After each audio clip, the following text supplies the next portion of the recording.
ছাত্র শিবির একজন সন্তানের একজন শিক্ষার্থীর জীবন গড়ার ক্ষেত্রে সবচেয়ে ভালো ভূমিকা পালন করে এবং সঠিক দিক নির্দেশনা দেয়। একটা মানুষের জীবনের যে উদ্দেশ্য, আল্লাহ তাআলা বলেছেন যে কু আনফুসাকুম ওয়া আহলিকুম নারা, যে তোমরা নিজে বাঁচাও এবং তোমার পরিবার পরিজনকে বাঁচাও। আমি এই কারণেই আমার পরিবার পরিজন, বিশেষ করে আমার সন্তান যাতে সঠিক পথে থাকে, সঠিকভাবে জীবনযাপন করতে পারে এবং আল্লাহ যে উদ্দেশ্যে মানুষকে সৃষ্টি করেছেন সেই সৃষ্টির উদ্দেশ্য বোঝার জন্য ছাত্র জীবন ইসলামী ছাত্র শিবির করার কোনো বিকল্প নাই আমি মনে করি। আচ্ছা, আমি আমিনুদ্দিন খান সুমন। আমি ব্যক্তিগত জীবনে শিক্ষকতা করি এবং আমার বাড়ি সাভার।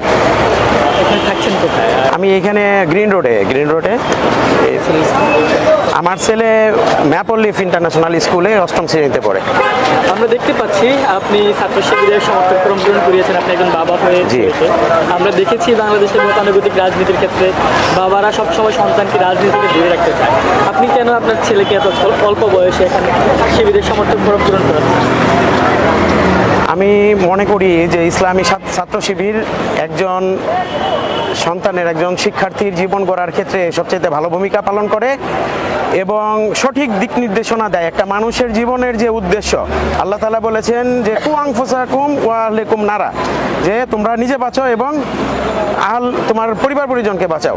আমি এই কারণেই আমার পরিবার পরিজন, বিশেষ করে আমার সন্তান যাতে সঠিক পথে থাকে, সঠিকভাবে জীবনযাপন করতে পারে এবং আল্লাহ যে উদ্দেশ্যে মানুষকে সৃষ্টি করেছেন সেই সৃষ্টির উদ্দেশ্য বোঝার জন্য ছাত্র জীবন ইসলামী ছাত্র শিবির করার কোনো বিকল্প নাই আমি মনে করি। এতদিন ধরে দেখেছি আমরা বাংলাদেশের একমাত্র আদর্শ শিক্ষা ছাত্র সংগঠন ইসলামী ছাত্র শিবির মনে করি আমি।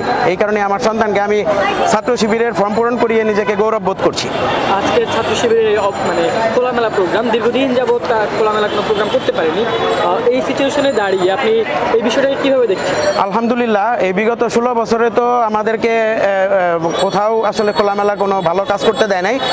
এখন বর্তমানে আজকের এই পরিবেশ দেখেই আমি আরো উদ্বুদ্ধ হয়েছি যে আমি আরো স্বতঃস্ফূর্তভাবে আমার ছেলেকে বললাম যে চলো আজকে ওপেনে তোমাকে একটা সুন্দর কাজ করাবো। আমি আজকে নিজেকে গৌরব বোধ করছি যে আমি একটা ওপেন খোলা জায়গায় আমার ছেলেকে আমার নিজের হাতে ইসলামী ছাত্র শিবিরের সহযোগী সদস্য ফর্ম পূরণ করাতে পারলাম। আমি সমর্থক। বাংলাদেশের সবচেয়ে সচেতন ব্যক্তিদের মধ্যে অন্যতম সচেতন পেশার ব্যক্তিরা হচ্ছে শিক্ষক। তো আপনি একজন বাবা, পাশাপাশি একজন শিক্ষক হিসাবে আগামী ছাত্র রাজনীতি কিভাবে দেখতে চাচ্ছেন?